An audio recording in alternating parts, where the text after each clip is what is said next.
কি? এটা তো দাদু পরে। দেখি। আমিও তো জানি না কি করে ধুতি পরতে হয়, কোনোদিন পরিনি।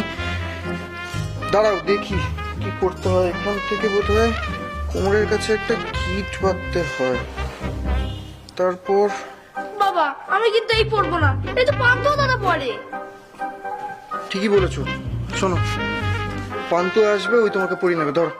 তাহলে আমি কি শুধু এই জামা পরে থাকবো? দেখি, আমি একটু চেষ্টা করে দেখি। হাতটা তোলো।